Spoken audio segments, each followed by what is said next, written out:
Hi, I'm Dana and my background is getting progressively worse and worse, but my defence is that I'm about to move, so pretty soon, hopefully, I should have a way better background than I've ever had before and it's all going to be fab and brilliant, so deal with it for now. But as I say, I'm about to move, so I'm very stressed about everything ever.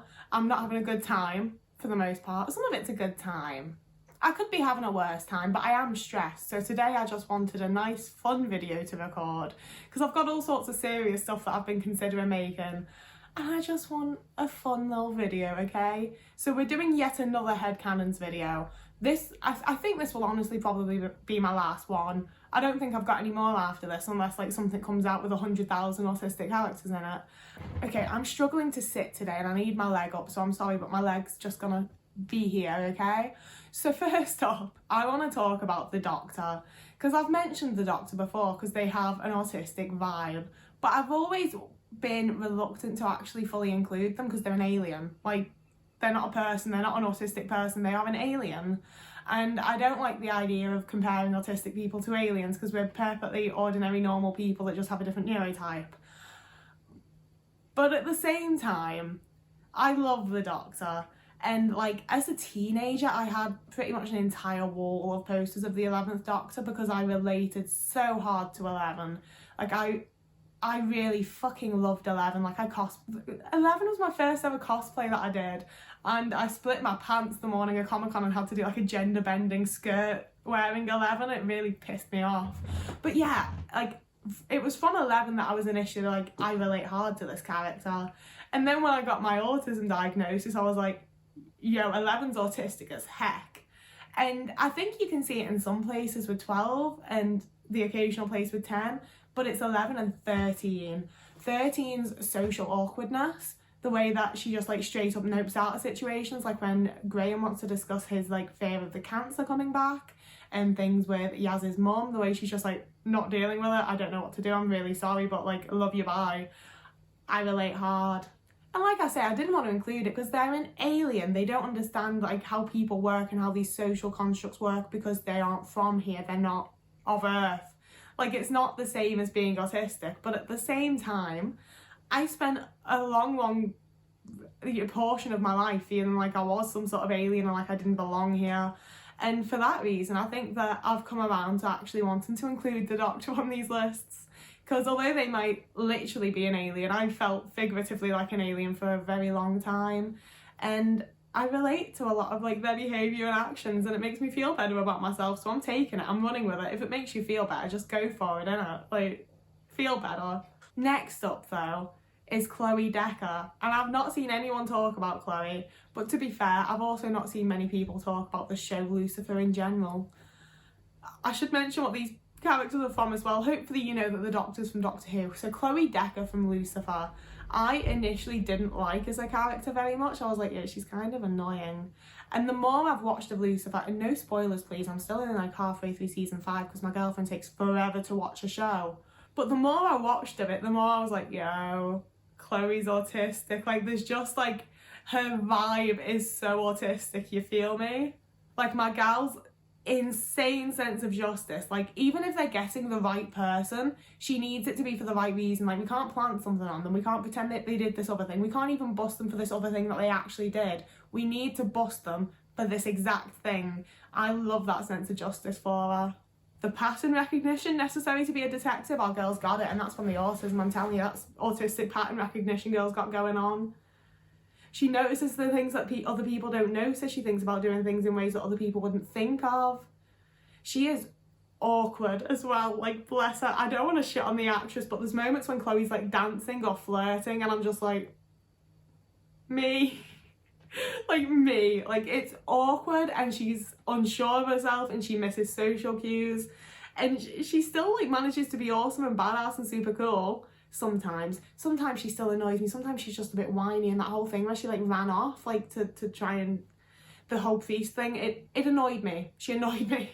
And I didn't really think she was cool until she was in that strip club situation and she like used the strip pole to do a big kick and I was like, oh, that was sick actually, Chloe.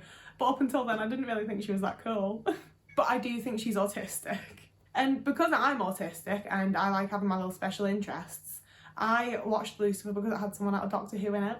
Like, my girlfriend asked me if we could watch it because it's one of their favourite things, and I was like, does it have someone in it, Doctor Who in it? But then I got really into it, so then I started watching other things with the actors that I've had in. So I've ended up watching Battlestar Galactica because Trisha Helf is in it, and I've gone real into Battlestar Galactica. And I was initially only interested in number 6 because Trisha Helf, like, damn. And then I got really into, like, Gaius, who I also kind of think's autistic. But the main character that I want to talk about from Battlestar Galactica is Cara Thrace, Starbuck, baddest bitch in the fucking galaxy. I am so in love with Starbuck. She is so fucking cool. She is such a babe, and she's so autistic.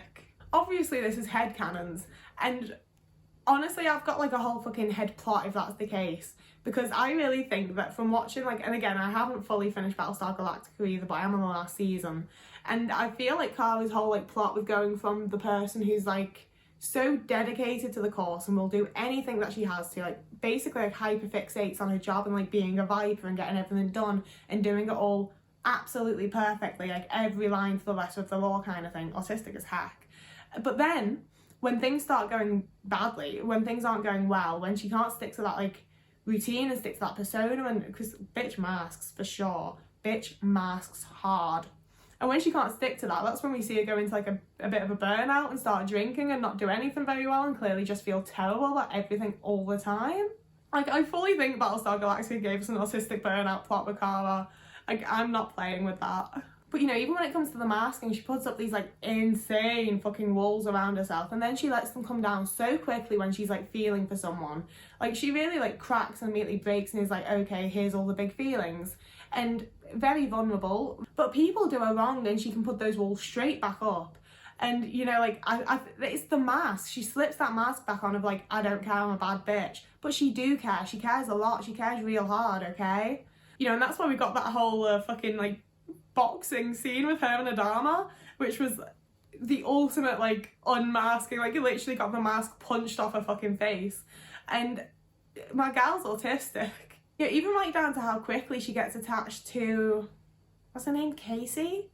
That girl at the silence told her it was the daughter when she wasn't. She had her for like a week. I would not be that attached to a child after a week, even if it actually was my own. But I think it's like an autism thing that she got attached so quickly and was like, yeah, this is mine now, deal with it. And then just had it taken away, and it was real sad.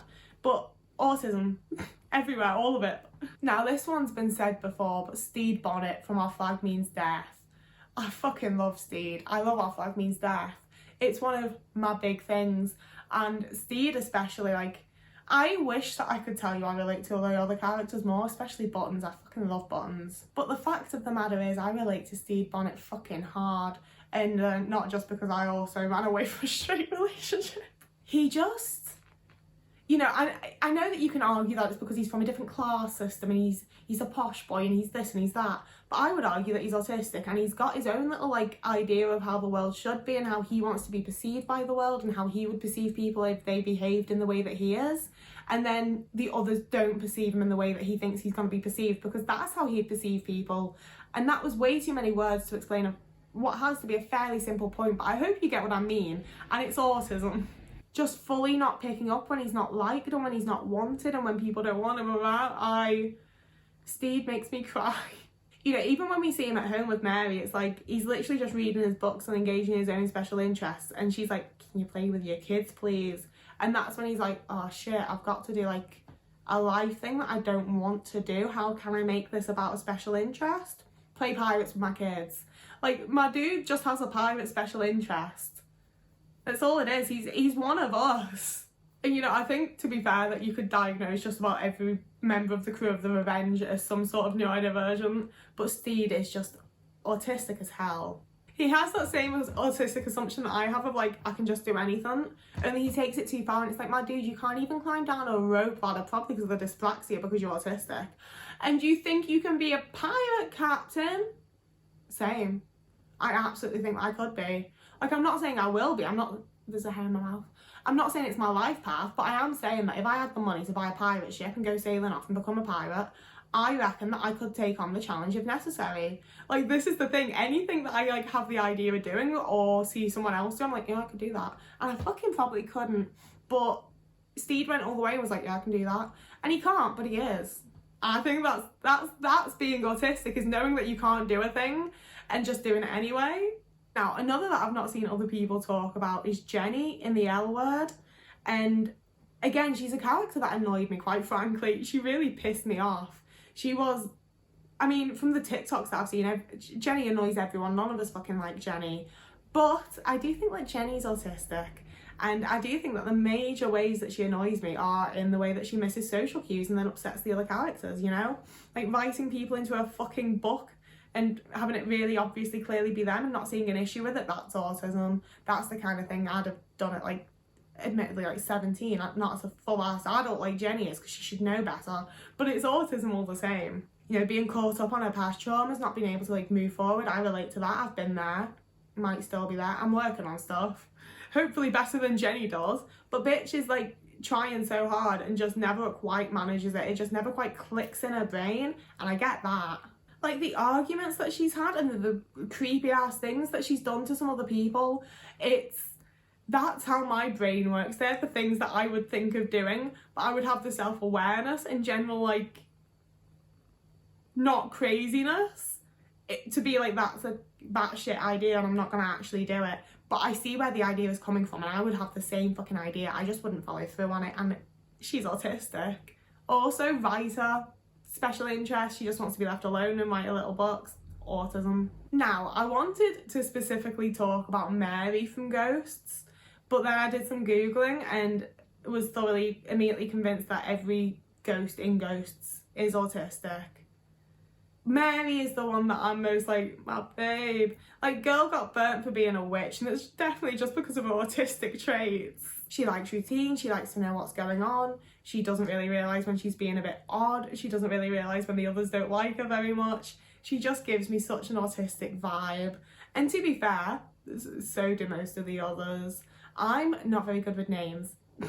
So the dude with the arrow through his neck, the politician dude with no pants, and the caveman especially, I'm like, y'all are autistic.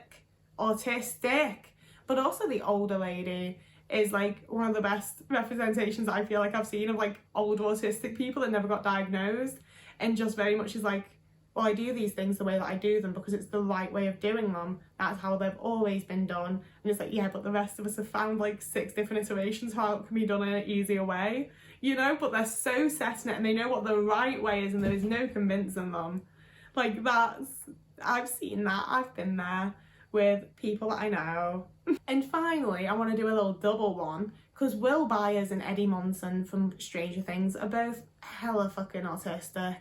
And I know everyone's been talking about Eddie, but I feel like Will is also very, very obvious, you know?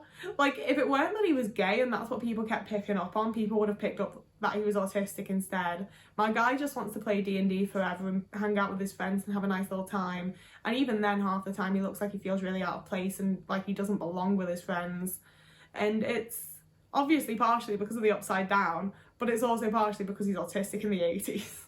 And I don't want to go into Eddie Munson because everyone else has, and I'm not that invested. I just thought I may as well say him since I'm bringing up Will Byers, who is very, very autistic. Like, I think I really enjoyed his character, especially because he's one of those characters where it's like his friends are growing up and growing out of things and doing different things, and he's still like, can't we play D&D? Can't we go to the den in the woods? Can't we go do this? And like, I really, really experienced that in like my early teen years, where other people had stopped playing pretend and stopped playing with dolls and all this, and I was like, oh, am I meant to stop this too? Because I don't want to stop. Like, this is how we have fun. Why is it all got to change? So I think Will gets that. I think Will's like that, and I relate to that. And I see the autism in that boy, and I think we all can, really. So yeah, they're the rest of my autistic headcanons for now. You know, it's not impossible that another video like this will happen that I'll talk about more, but I don't think I've got any more. Like, so maybe it'll be a while. Maybe it'll be like 3 years. Maybe I'll still be doing this in like 3 years. Who knows? I don't know. But that's all for now. I'm a Promotey person now, so if you wanted to like and subscribe, that'd be really nice. My Ko-fi and links to my other social medias and the like will all be linked down below. So if you wanted to follow me elsewhere or donate me a coffee, you can, and that would be lovely of you. But there's no pressure, you don't have to, it's all alright. And whoever you are and wherever you are, I hope you're having a lovely morning, evening, day, afternoon, week, month, year. And I'll see you again in a couple of days.